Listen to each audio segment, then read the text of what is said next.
ನಮಸ್ಕಾರ ಸ್ನೇಹಿತರೆ. ಎಲ್ಲೋ ದೂರದ ಊರಿಂದ ಬಂದಂತಹ ಮಗ ಒಂದು ಸಣ್ಣ ಕೋಣೆಯಲ್ಲಿ ಒಂದು ಊರಿನಲ್ಲಿರುವಂತಹ ತಾಯಿಯನ್ನ ಭೇಟಿ ಮಾಡಲು ಬಂದಿರ್ತಾನೆ. ಅಮ್ಮ, ನಿನ್ನ ಋಣವನ್ನು ನಾವು ಯಾವತ್ತೂ ತೀರ್ಸಕ್ಕಾಗಲ್ಲ, ನಿನ್ನ ಋಣವನ್ನ ತೀರ್ಸೋದಿಕ್ಕೆ ನಾನು ಏನ್ ಮಾಡ್ಲಿ ಅಂತ ತಾಯಿನ ಕೇಳ್ಕೊಂತಾನೆ. ವಯಸ್ಸಾದಂತಹ ತಾಯಿ, ಮಗ ಏನು ಬೇಡಪ್ಪ, ಇವತ್ತು ಒಂದು ದಿನ ನನ್ನ ಜೊತೆ ನೀನು ಕಾಲ ಕಳಿ, ನಿನ್ನನ್ನು ಕಣ್ಣಾರೆ ನೋಡಿ ನಾನು ಸಂತೋಷ ಪಡ್ತೇನೆ. ಇನ್ನೆಲ್ಲ ಊಟ ಮಾಡಿ ಮಲಗುವ ಸಂದರ್ಭದಲ್ಲಿ ಮಗ ಕುಡಿಯೋದಿಕ್ಕೆ ನೀರು ಕೇಳ್ತಾರೆ. ಆಗ ಒಳಗಡೆಯಿಂದ ಚೆಂಬಿನಲ್ಲಿ ತಂದಂತಹ ನೀರು ಕೈ ಜಾರಿ ಹಾಸಿಗೆ ಮೇಲೆ ಬಿದ್ದು ಬಿಡುತ್ತದೆ. ಯಾಕೆಂದರೆ ಕೈ ನಡುಗುತ್ತಿರುತ್ತದೆ, ವಯಸ್ಸಾಗಿರುತ್ತೆ ಅಮ್ಮನಿಗೆ. ತಕ್ಷಣ ಮಗ ಕೋಪಗೊಂಡು, ಅಮ್ಮ, ಇರುವ ಒಂದು ಹಾಸಿಗೆನ ನೆನೆಸಿಬಿಟ್ರೆ ಮತ್ತು ನಾನು ಎಲ್ಲಿ ಮಲಗೋದು? ವಯಸ್ಸಾಯಿತು, ನಿನ್ಗೆ ಬುದ್ಧಿ ಬೇಡವಾ? ಇದಕ್ಕೆ ನಾನು ಮನೆಗೆ ಬಂದಿದ್ದು ಅಂತ ಬೇಜಾರು ಮಾಡ್ಕೊತಾನೆ. ಅಮ್ಮನನ್ನ ಬೈತಾನೆ.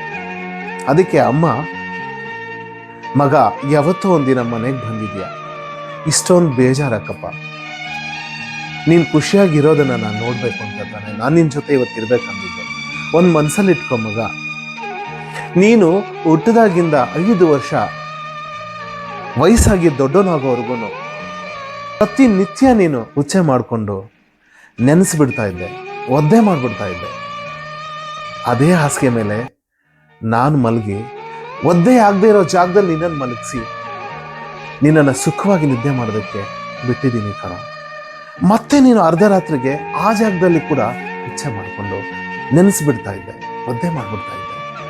ಮತ್ತೆ ನನ್ನ ಮಗನಿಗೆ ನಿದ್ರೆ ಭಂಗ ಆಗಬಾರ್ದು, ಸುಖವಾಗಿ ನಿದ್ದೆ ಮಾಡಿ ಚೆನ್ನಾಗಿ ಬೆಳಿಬೇಕು ಅಂತ ನನ್ನ ಮಗನ ಅಂತ ಅನ್ಕೊಂಡಿರೋ ನಾನು ನಿನ್ನನ್ನು ಎತ್ಕೊಂಡು ನನ್ನ ಎದೆಯ ಮೇಲೆ ಬೆಚ್ಚಗೆ ಮಲಗಿಸಿ ನಿದ್ದೆ ಮಾಡಿಸ್ತಾ ಇದ್ದೆ.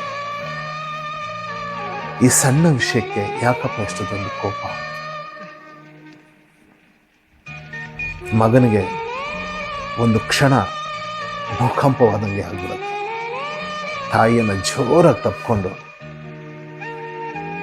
ಕಣ್ಣೀರ ಧಾರೆಯನ್ನು ಹರಿಸಿ ತಾಯಿಯ ಕಾಲುಗಳಿಗೆ ಬಿದ್ದು ನಮಸ್ಕರಿಸ್ತಾನೆ. ಆತ್ಮೀಯರೇ, ಹಿರಿಯರ ಋಣವನ್ನು ನಾವು ತೀರಿಸೋದಕ್ಕೆ ಎಂದಿಗೂ ಸಾಧ್ಯವಿಲ್ಲ. ಅವರ ಪ್ರೀತಿ, ಪ್ರೇಮ, ತ್ಯಾಗ, ಅವರ ಎಲ್ಲ ಸಂತೋಷಗಳನ್ನು ನಮಗೆ ಧಾರೆ ಎರೆದಿರ್ತಾರೆ. ಅವರ ಔದಾರ್ಯಗಳನ್ನು ನಾವು ಮೆಚ್ಚಿ ಅವರನ್ನು ಕೊನೆಯ ಜೀವನದವರೆಗೂ, ಜೀವ ಇರುವವರೆಗೂ ಕಣ್ಣಲ್ಲಿ ಕಣ್ಣಿಟ್ಕೊಂಡು ನೋಡಿಕೊಂಡು ಅವರ ಬದುಕಿನ ಸಂತೋಷಗಳನ್ನು ಉಂಟು ಮಾಡ್ತಾ ನಾವು ನಮ್ಮ ಬದುಕನ್ನು ಸಂಭ್ರಮಿಸೋಣ, ಬದುಕಿ ಬಿಡೋಣ. ನಮಸ್ಕಾರ.